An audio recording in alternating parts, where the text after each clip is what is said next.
السلام علیکم پاکستان اور خاص طور پہ شہری سندھ کے عوام، لنڈن سے خاص خبر۔ الطاف حسین کی طبیعت ایک دفعہ پھر ناساز ہو گئی ہے، اور ہمارے سورسز ہمیں یہ بتا رہے ہیں، جب انہیں معلوم کیا کہ کل تک تو وہ ٹک ٹاک کر رہے تھے اور وہی باتیں کر رہے تھے جو ہمیشہ سے وہ کرتے ہیں، اچانک ایسا کیا ہو گیا ہے کہ جس کی وجہ سے ان کی طبیعت دوبارہ خراب ہو گئی ہے۔ تو ہماری سورسز نے ہمیں یہ بتایا کہ الطاف حسین نے بڑی کوشش کی ہے اپنی بیٹی سے رابطہ کرنے کی کہ بیٹا تم آ جاؤ اور اپنے باپ کو معاف کر دو، مگر ہماری غیر مصدقہ اطلاعات کے مطابق بیٹی نے ان سے نہ صرف کہ ملنے سے انکار کر دیا ہے، بلکہ سنا ہے کہ برٹش انتظامیہ کو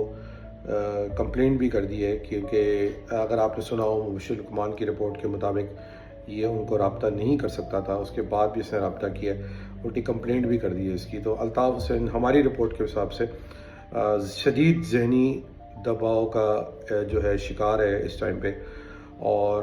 بہت جو ہے یہ کہ اور اسی عطاب میں آ کے اس کے اعصابوں نے جواب دے دیا ہے، اور چونکہ اس کی کسی بھی قسم کی کوئی سیاسی تگرم کامیاب نہیں ہو رہی، اس نے کوئی پچھلے 10-15 دن کے اندر جو سے وہ ہوش میں واپس آیا تھا، اس نے بڑی کوشش کی کہ وہ مختلف اپنے مقاصد کو اچیو کروا سکے، مگر وہ نہیں ہو پائے اس کے۔ تو اس وقت وہ بہت شدید اعصاب اس کے شکار ہیں، اور سب کو ہسپتال اس کو لے کے گئے ہیں، جیسا آپ نے دیکھا ہوگا۔ جیسے تمہیں اطلاعات آتے رہیں گی ہم آپ کو بتاتے رہیں گے، مگر اب یہ بات دیکھنے کی ہے، یہ پہلے تو یہ لنڈن رابطہ کمیٹی اس بات کی تصدیق کرے یا تردید کر دے جو بات ہم نے بتائی ہے کہ ہم یہ بات غلط کہہ رہے ہیں، میں یہ بات غلط کہہ رہا ہوں، اور دوسری یہ کہ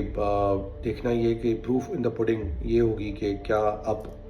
بیٹی یعنی افضل الطاف حسین سے اس دفعہ ملنے آئے گی کہ نہیں آئے گی۔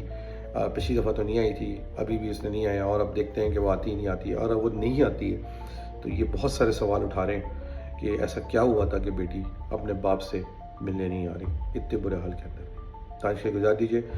Keep you posted. میں اس آدمی کے لیے کسی قسم کی بھی خیر کی دعا نہیں کر سکتا، I don't give a damn, مگر یہ کہ قوم کو بتانا ضروری ہے کہ غلط کام کا غلط نتیجہ ہوتا ہے، اور اس کا جو شکل ہے وہ الطاف حسین جیسی ہے۔ پاکستان زندہ باد، جی باج۔